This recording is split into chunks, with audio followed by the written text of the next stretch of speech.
क्या फ़र्क पड़ता है कि हम कैसे हैं। जिसने जैसी राय बना ली उसके लिए तो वैसे है। हेलो फ्रेंड्स, मैं गीता राजपुरा आज आपके लिए लाई हूँ एक छोटी सी कहानी। अगर आपको पसंद आए तो लाइक शेयर सब्सक्राइब जरूर कीजिए। ये कहानी एक फ़कीर बाबा की जिनके दोनों हाथ नहीं थे, जो एक पार्क में रहकर अपनी ज़िंदगी बिता रहे थे। उन्हें लग रहा था कि उनकी लाइफ खत्म हो गई है, लेकिन उन्होंने हार नहीं मानी। आते जाते लोगों से मदद मांगते रहते थे। आते जाते लोग कुछ न कुछ भीख में पैसे दे जाते थे।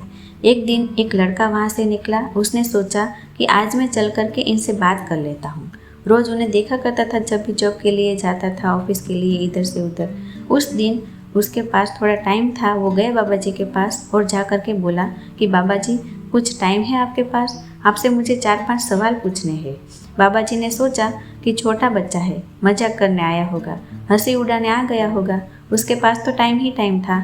उन्होंने कहा, बेटा पूछ लो, मैं तो फ्री हूँ, मेरे पास तो टाइम ही टाइम है।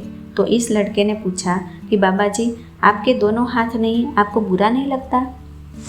आपको नहीं लगता कि लाइफ में कुछ है ही नहीं आपके मतलब का? तो फ़कीर बाबा ने कहा, नहीं, मुझे नहीं लगता। मुझे लगता है कि मेरी ज़िंदगी ठीक है। मुझे लगता है कि मेरी ज़िंदगी में सब कुछ है, सही है, ऊपर वाले ने ठीक दे रखा है। ऊपर वाले की रहमत पर जिंदा हूँ, यही काफ़ी है। फिर इस लड़के ने पूछा कि बाबा जी एक बात बताइए, आपको भूख नहीं लगती? खाना कहाँ से आता है? लोग तो आपको पैसे दे करके चले जाते हैं, क्या करते हैं इस पैसों का? तो बाबा जी ने कहा कि दूर आपको एक बंदा दिखाई दे रहा है जो पैसा मांगता है, भीख मांगता है, चपाती मांगता है। वो पता है क्या करता है? यहाँ पर जब भीख वो ले लेता है, जब लोग यहाँ से आना जाना कम कर देते हैं, तो गलियों में जाता है, कॉलोनी में जाता है, मोहल्लों में जाता है, वहाँ से भीख लेकर के आता है, खाना लेकर के आता है। मैं उसको ये पैसे दे देता हूँ, वो मुझे खाना दे देता है। फिर इस लड़के ने पूछा, बाबा जी एक बात बताइए, ये आपको खाना खिलाता कौन है? वो बंदा तो आपको खाना देकर चला जाता है, आपके तो दोनों हाथ नहीं है। लड़का मजाक के मूड में था या मालूम नहीं क्या उसके दिमाग में था, एक के बाद एक सवाल पूछ रहा था। तो बाबा जी ने कहा कि बेटा, सही सवाल है, मुझे खाना खिलाता कौन है? मैं आते जाते लोगों को आवाज़ देता हूँ कि ओ जाने वालों, ओ आने वालों, ऊपर वाला आपके दोनों हाथ सलामत रखे, मुझे बस खाना खिला के चले जाओ, रोटी खिला के चले जाओ।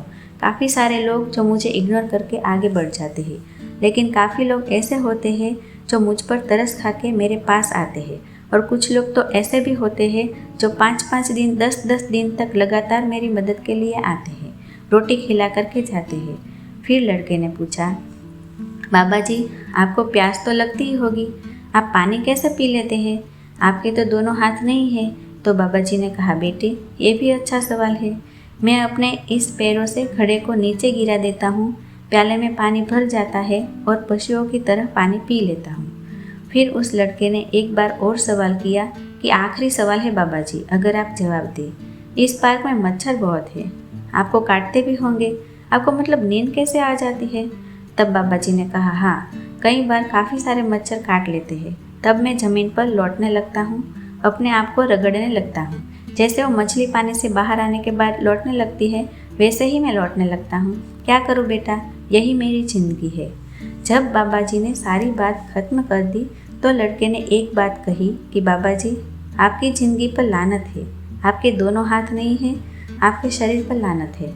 जैसे उसने ये बोला, बाबा जी को गुस्सा आ गया। उन्होंने बोला, बेटा तुम अब तक जितने सवाल पूछते थे, मजाक उड़ा रहे थे, सब ठीक था, लेकिन शरीर पर लानत है ये कभी मत बोलना, ये शरीर को कभी गाली मत देना। ये शरीर बहुत किस्मत वालों को मिलता है और शरीर का एक एक अंग कीमती है। ये उनसे पूछो जिनके पास वो अंग नहीं है, जिनके पास उंगली नहीं है, हाथ नहीं है, अंगूठा नहीं है, उससे पूछो इसकी कीमत क्या है। इस शरीर का कोई मोल नहीं लगा सकता।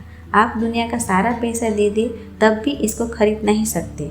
कुछ लोग हैं जिनको यह शरीर मिला है, लेकिन वो उल्टे काम करते हैं, गलत काम करते हैं। लेकिन कुछ लोग ऐसे भी हैं जो इस शरीर का सही उपयोग कर रहे हैं। आपको ऊपर वाले ने शानदार शरीर दिया है, इसका सही इस्तेमाल कीजिए, सही उपयोग कीजिए।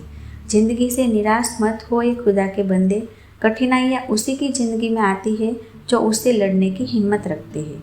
ज़िंदगी बहुत हसीन है, कभी हंसाती है तो कभी रुलाती है, लेकिन जो ज़िंदगी की भीड़ में खुश रहता है, ज़िंदगी उसी के आगे सिर झुकाती है।